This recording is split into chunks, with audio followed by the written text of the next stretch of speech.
Good morning. This is Akashvani Kohima. The morning news read by Jonas Yantan.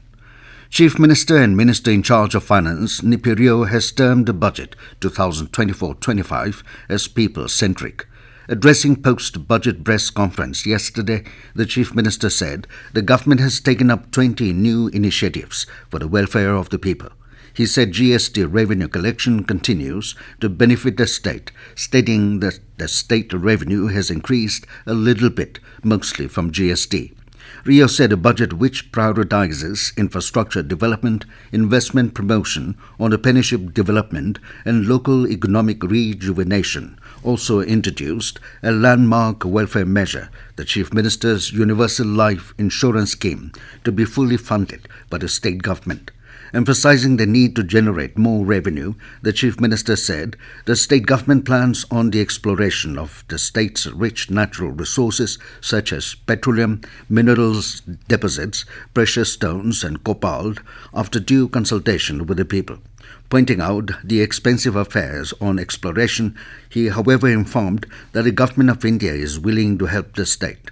On the losses being incurred in the power sector, Rio said the state is incurring a loss in revenue of 280 crore rupees against the purchase of cost of 595 crore rupees, which is about 47% of the total power purchase.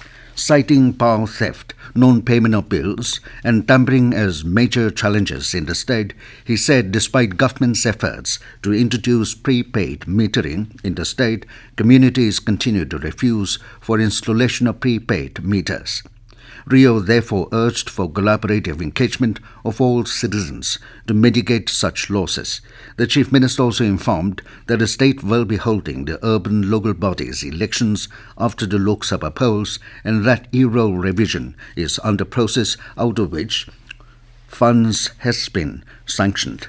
Nagaland government has announced the introduction of the Chief Minister's Universal Life Insurance Scheme, fully funded by the state government. The scheme is designed to mitigate financial hardship due to untimely demise of a family's breadwinner. The announcement was made yesterday by the Chief Minister during the budget presentation on the second day of the ongoing Assembly session. The scheme will provide life insurance coverage of 2 lakh rupees on the demise of the breadwinner due to any cause. Additionally, accidental insurance coverage of 2 lakh rupees each will also be provided for the breadwinner and 3 other family members. The accidental insurance component covers both disability and death. In case of accidental death, the sum insured is 2 lakh rupees per beneficiary, 2 lakh rupees in case of total and irrecoverable loss of both eyes and loss of use of both hands and feet, and 1 lakh for total and irrecoverable loss of sight or one eye or loss of use of one hand or foot. This scheme will cover every household in Nagaland. A provision of 15 crore rupees has been provided to pay the cost of premium.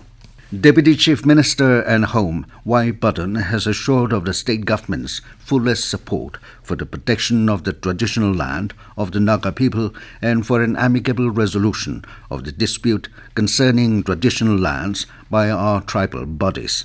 Patton said this while making a statement on dispute over traditional land at Gazoltsa during the ongoing Assembly session yesterday.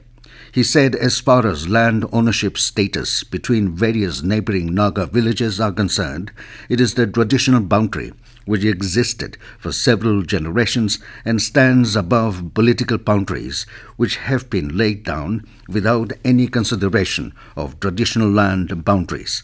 Hence, Patton said, it is understandable and correct if the matter of counterclaims over the area of Gazoltsa, Tsuku, is looked into for resolution by means of customary practices and evidences without letting political boundaries influence the same. The Deputy Chief Minister also regretted on the involvement of the Manipur state government and activities being carried out in the disputed area.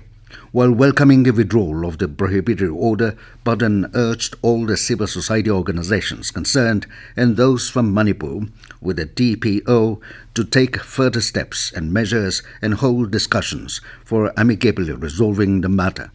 Further, the Deputy Chief Minister also reminded of the efforts being made by the government, the recent developments, adding that all need to extend its fullest cooperation and strive for an harmonious settlement. With that, we come to the end of the morning news. Have a nice day.